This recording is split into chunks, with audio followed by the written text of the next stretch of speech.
What up, YouTube? It's Dave Maddock 1. Not a knife review. What I have for you today is I'm going to be doing.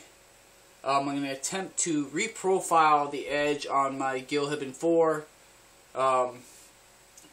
If you guys have tuned into my channel and have been on for a while, you'll know that I did a cut test about 4 months ago, pinning the Gil Hibben 4 against a couple machetes, the zombie war sword, and the what was it? The K-bar warthog. And as much weight as this machete or this blade has behind it, it actually performed rather poorly in comparison to it. This knife weighs a few pounds. It's probably about maybe I'm not sure. It's about 2 pounds or so, 2 or 3 pounds. It's pretty darn heavy. 1/4 inch, 1090 carbon steel. It's badass. It's just a really hefty freaking knife, and by holding it and feeling the weight behind it, you would imagine that it would just be able to cut through just about anything. Unfortunately, that is not the case with this knife, machete, what have you. The fact that it is a 1/4 inch blade stock there. The edge on this knife is razor effing sharp. This thing is incredibly sharp. You guys know I sharpen and strop my knives to like insanely sharp, you know, edges, and this is extremely sharp. The only problem is the edge geometry on this is so it's kind of, instead of being your nice steep, you know, able to get through stuff, it's kind of like that, if you can understand what I'm saying here.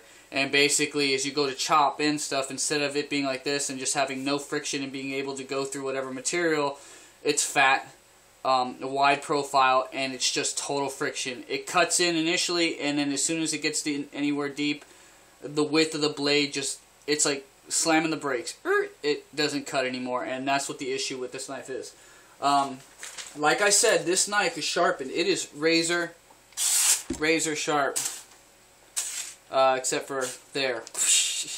But as you can see, well, it's pretty darn sharp, as you saw the first time ago. That, like I said, that the paper is kind of limp and it's kind of hard to do it. But there's an example of it.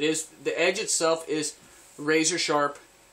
Razor sharp. It'll cut the crap out of you, but as far as for chopping tasks, its profile or its geometry is so wide that it's just instant friction as soon as it starts to penetrate any type of wood or any kind of material that you go to chop. So my plan is to go ahead and bring this edge up probably about another 1/4 inch to bring it to about maybe 20 degrees up here, and take a whole lot of metal off of it. That way it has more of a streamlined profile, and hopefully that will go ahead and make it a more proficient chopper. You know, one of the things, its weight is so heavy that it's cool because it's a big burly knife. You know, when you have it in your hand, you know you have something in your hand, and that's cool and all. But if it doesn't chop or do that, it's not worth having the weight. I mean, I would never put this in a pack just because it's so darn heavy. So I'm going to go ahead and try to reprofile this edge, bring it up a bunch. This handle right here is 2 inches in your hand. When I hold and grip this, that's where it's at. It is extremely uncomfortable, and it's really hard to get a secure grip on it. So I think I'm going to be doing some modifications to the handle, maybe possibly taking a little off the top, taking a little off the bottom, maybe possibly throwing some G10 on there, and just kind of really just transforming this knife into, it's going to have its basic blade shape, its character is still going to be there, but it's going to have, we're going to reprofile the edge on that, and we're going to go ahead and make a more suitable handle. It's wrapped in paracord right now. I have a couple slabs of G10, a couple little pieces of G10 that I'm going to go ahead and do.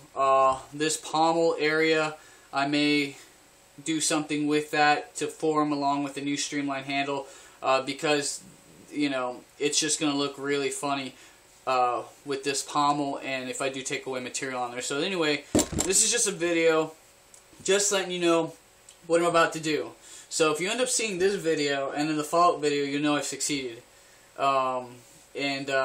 If you don't see the video, well then you don't, because you know I failed, and I'll probably get rid of the knife or something. It's not too big of a loss for me. It's a very inexpensive knife. If I want it bad enough, if I ruin this one and I want it bad enough, I'll get another one. But it shouldn't be too big of an issue. It's only grinding away the material. One thing I just got to keep in mind is to keep the my blade temperature low. Make sure I'm constantly cooling it off, depending on how much metal I'm taking off of there. We don't want to heat it up too much and really ruin the metal. So we want to keep an eye on the temperature. So that's something I keep an eye on. And then and that's pretty much it. It should go pretty easy. It's just extreme sharpening is what it is. I'm just taking a whole crap load of metal off of this to make sure to get this blade to perform a whole lot better, hopefully. So we'll see what happens. Peace.